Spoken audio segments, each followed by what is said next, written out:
En ese momento, Randy sintió que se desvanecían sus últimas reservas de fortaleza. Comenzó a relajarse de veras. Y, mientras lo hacía, una extraña clase de resignación, no, de paz, empezó a darle vueltas en la mente. Una silenciosa resolución de no preocuparse, de no agotarse peleando con White, de no consumirse huyendo. No tenía fuerzas para huir o para resistir. En un rincón de su mente se preguntaba si quizás sería mejor tratar de llegar a un acuerdo con White. Durante unos segundos, eso le supuso una eternidad. No iba a pasar nada. No podía oír la respiración de White, así que tal vez este no podía oírlo. Las botas se dirigieron al estudio. Una puerta se abrió y se cerró. Randy se deslizó hacia el frío piso de piedra. Bueno, tal vez a él le importe poco. «Toma, vampiro enfermo», masculló bajo su aliento e hizo crujir sus molares. Estaba temblando, pero vivo. Leslie había desaparecido en estos corredores. Al menos él estaba muy seguro de eso. ¿Estaría viva? El pensamiento lo sorprendió, más porque era la primera vez que pensaba en el asunto, que porque se preocupara de la seguridad de ella. Es asombroso lo rápido que un poco de estrés puede reorganizar prioridades. Se odió. En realidad siempre se había odiado. Si se las arreglaba para sobrevivir esta noche, quizás podría ocuparse de eso. Ahora la salida estaba cerrada. El cuarto del que había venido estaba cerrado. Randy volvió al pasadizo en que había estado y revisó la puerta del fondo. Llevaba un pequeño cuarto de lavado y planchado. A su derecha estaba la puerta de un closet. Cada cuarto de la casa parecía tener uno. Examinó las paredes, palas, baldes, una horquilla, rastrillos, varios rastrillos, una escopeta. Randy parpadeó ante el arma inclinada en el rincón, inseguro de que sus ojos estuvieran viendo correctamente. Sin embargo, allí estaba. Una cosa de un solo cañón que parecía tan vieja como la casa. La pregunta era, ¿funcionaba? Amartilló el cañón para abrirlo en su gozne. 2 balas. Miró alrededor. Revolvió entre tarros de clavos y cajas de foco sobre un estante. Nada que pareciera municiones. Tendría que lograrlo con 2 balas. Una puerta se cerró de golpe y sonaron pasos en el corredor del que él acababa de venir. Clac, clac. Clac, clac. ¿De Betty? ¿De Stewart? ¿O de White? Randy agarró el arma tan silenciosamente como le fue posible y se dirigió hacia el closet con la agilidad de un gato. Sin embargo, mientras se movía comprendió que ya no sentía pánico. «¿Stewart?», preguntó Betty. Él abrió el closet de un tirón. Vio que el piso en el interior estaba como 30 centímetros más abajo que el del cuarto de lavado y planchado, y los bajó.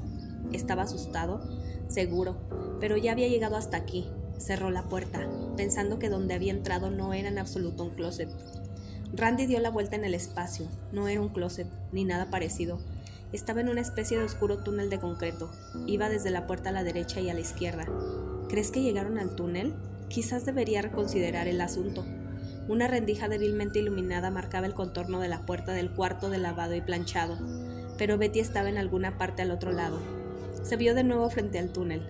Tal vez, solo tal vez, tendría una salida. Había visto la lluvia torrencial cuando White entró en el sótano. Si encontraba agua de lluvia, simplemente podría encontrar una abertura o algo parecido. Miró a uno y a otro lado y, como parecía no haber motivo para ir en dirección alguna, giró a la izquierda y caminó, escopeta en mano. Tenía un arma, eso era lo importante. Se topó entonces con que la débil luz venía de la rendija debajo de la puerta. El túnel estaba oscuro adelante y detrás. Quizás habría dado 20 pasos cuando se oyó un fuerte sonido metálico en el túnel, como una escotilla abriéndose. Atrás, retroceso, giró. Un retroceso demasiado largo como para ver algo. Algo había entrado en el túnel, algo pesado, y algo que podía correr. ¡Tas, tas, tas, tas! Se dirigía directamente hacia él. Una respiración firme pero pesada seguía tras el eco de las pisadas. Randy giró y corrió para salvar su vida. Capítulo 12. Leslie podía ver el aprieto en que estaba. Había escapado de la bestia, o más bien había caído por sobre el borde de una cacerola de freír, dentro del fuego, o dentro del infierno. A decir verdad, no sabía en qué se había metido. En el terror de Leslie por escapar de Pete, vio al principio la puerta abierta del sótano como su único escape. Casi ni cayó en la cuenta de que ya antes les habían advertido de que no entraran. Fue el olor lo que le recordó la advertencia de Betty. La invadió el aroma de huevos podridos en el momento en que puso el pie en el piso de concreto. Pero para entonces era demasiado tarde. Arriba se oían los resoplidos de Pete y sabía que iba tras ella. Mirando hacia atrás, Leslie corrió hacia adelante, bajó por el corredor. pasó 3 puertas antes de girar en otro corredor a su izquierda. Trató de regular su respiración. No se podía quitar de encima la sensación de que había entrado en algo más que un sótano común. En primer lugar, había demasiados cuartos y, en caso de que estos corredores fueran algún indicio del espacio, se extendía más allá de lo que creía razonable para el tamaño de la casa que tenía encima. Pero la compulsión por escapar del hombre que bajaba estruendosamente las escaleras detrás de ella quitó en aquel momento toda cautela de su mente. Casi no importaba que el corredor de concreto al que había entrado estuviera chorreando agua y que solo lo iluminaran aquí y allá bombillas descubiertas. Casi ni calculó que había demasiadas puertas. La insinuación de que ya estaba perdida solamente le susurró una vez en la mente. Leslie caminó más a prisa de puntillas, alrededor de una esquina por una entrada, dentro de un pasadizo más pequeño, hasta el fondo, y se enfrentó a una puerta a su izquierda y otra a su derecha. Prefirió la de la derecha.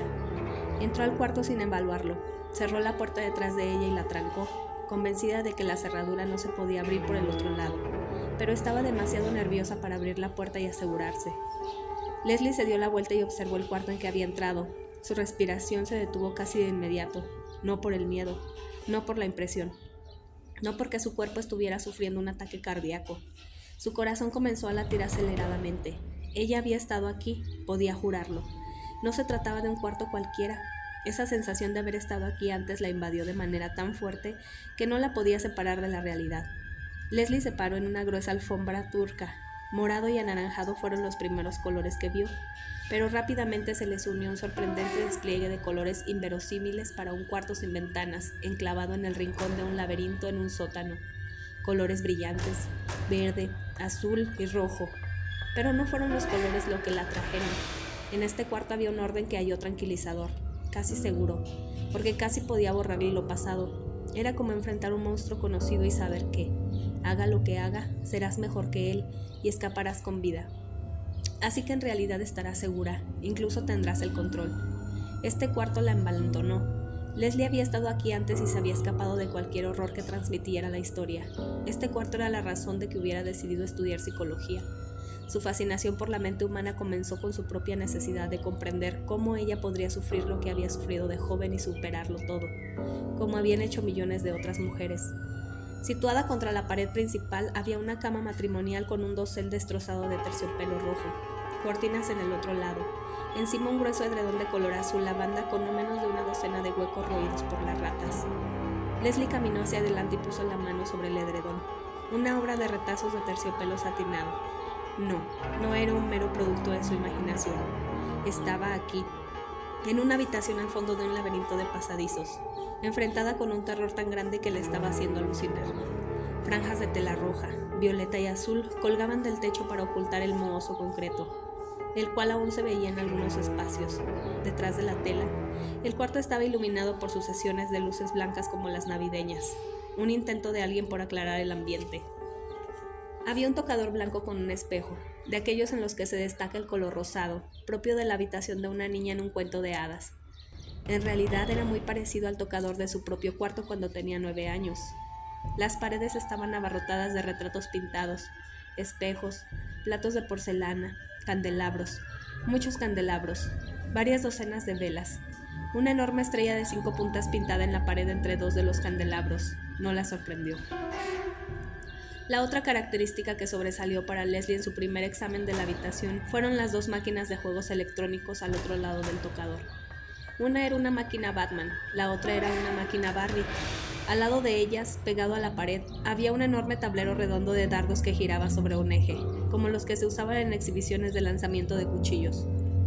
El agradable aroma de rosas mezclado con vainilla llamó la atención de Leslie. Investigó de dónde venía, petrificada por la extraña combinación de terror y deseo. La mitad de ella le ordenaba huir, escapar de la casa y de sus extraños habitantes, pero la otra mitad le sugería que respirara hondo y dejara que el aroma calmara sus nervios crispados. En su antigua casa, su abuela solía perfumar las almohadas rellenas con vainilla y popurrí, y el olor siempre había producido una limpia calma en Leslie, aún en los peores momentos, como ahora. Allí debía haber una explicación para la inquietante familiaridad de esta habitación. Si se tomaba las cosas con más calma y aplicaba su mente, lo entendería todo.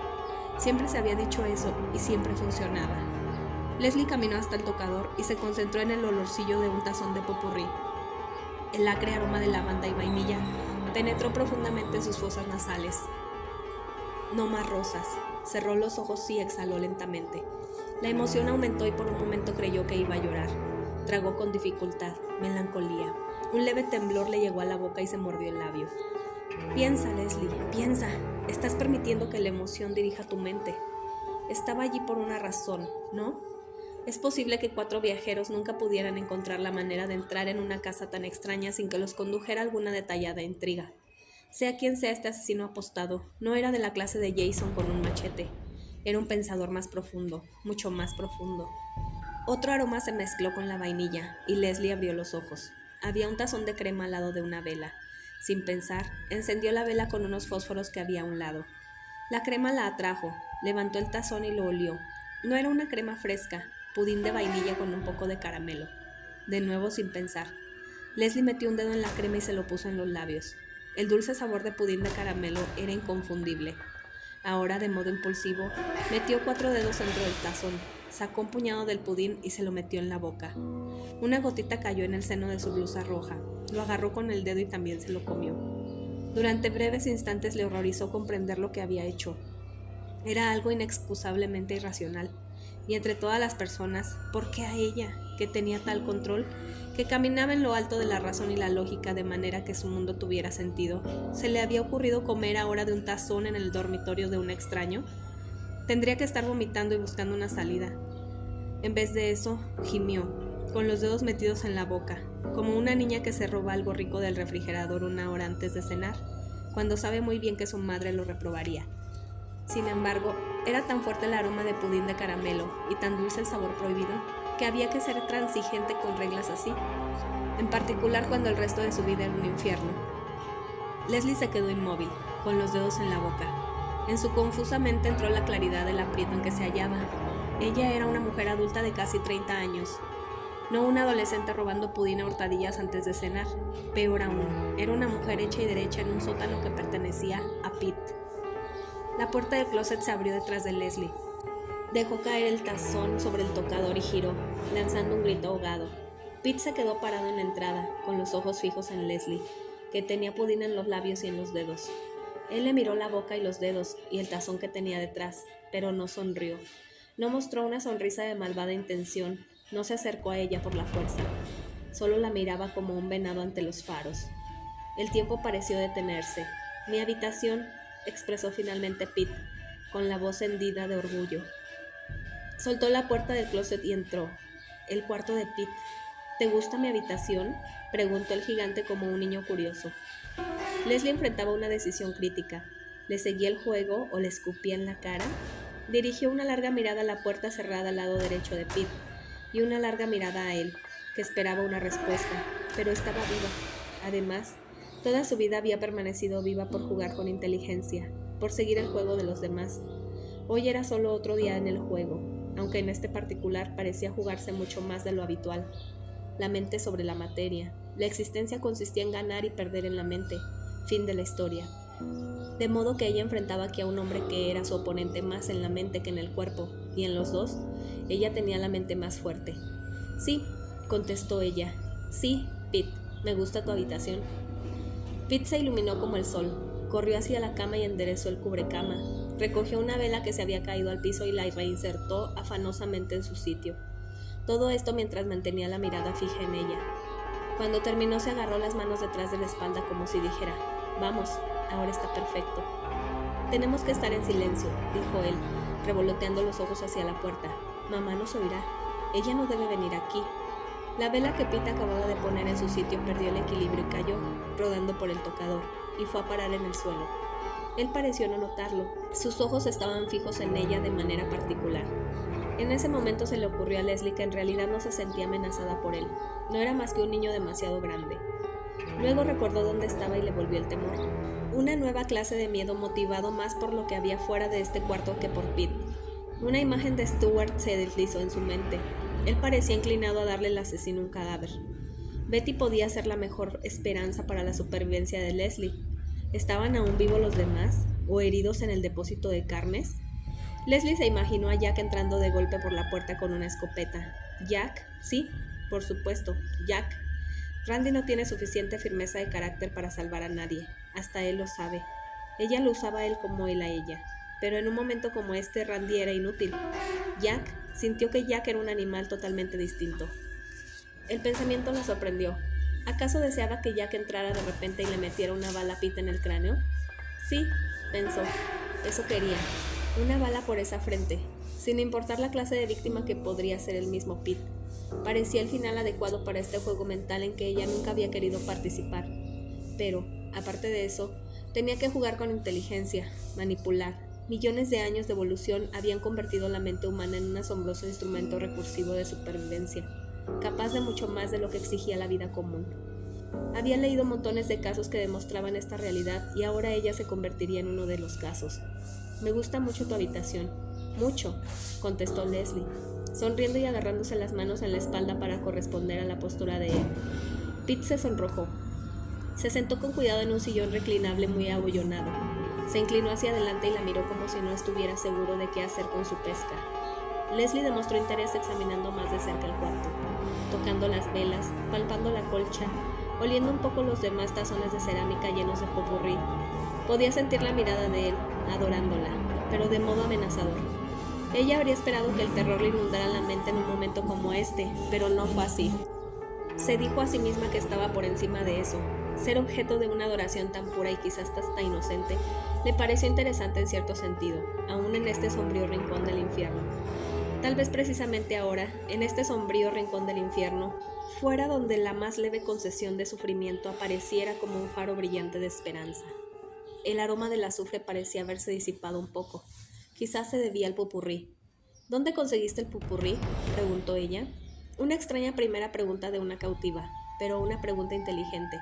Tenía que jugar con inteligencia. Entretenerlo para tener la sartén por el mango cuando se presentara la oportunidad. ¿El qué? Esto, explicó ella, levantando el tazón. Huele bien. Es para ti, contestó él mientras mantenía la mirada fija en ella. Mucha sinceridad, mucha inocencia en la voz de Pete. Gracias. ¿Dónde lo conseguiste? De la casa, dijo. ¿Quieres decir allá arriba? A veces. Hay otras casas. ¿Te gustan los retratos? Sí, contestó ella. Dejó a un lado el popurrí. Se dirigió a su izquierda y examinó las fotos. ¿Conoces a algunas de estas personas? No, pero ahora ya no estaré solo. Significaba que ya la tenía agarrada. Ella sintió repugnancia por unos instantes, pero la sensación pasó. Debía controlar la conversación, mantenerlo en la senda de ella. Especialmente me gusta el tocador. Me recuerda... Ella se detuvo frente al espejo. No se podía ver. El espejo reflejaba el cuarto, pero no a ella. ¿Qué pasa con este espejo?, preguntó ella, dándose la vuelta. No funciona, contestó él. Pero... Leslie volvió a mirar el espejo. Pero refleja otras cosas. ¿Por qué no me puedo ver? Está dañado, dijo él. Leslie se estremeció. Estrechó sus brazos desnudos. Nunca había oído algo así. Estiró la mano y tocó el vidrio. Normal, hasta donde pudo ver. Inteligente, Leslie, sé inteligente. No pierdas la calma. ¿Te puedo hacer algunas preguntas, Pete? Lo enfrentó. Sí, podemos hablar. Me gustaría hacerlo, respondió él poniéndose de pie, desabrochando la pechera de sus overoles y quitándose la camiseta. Mostró los bíceps y sonrió de oreja a oreja. ¿Crees que soy fuerte?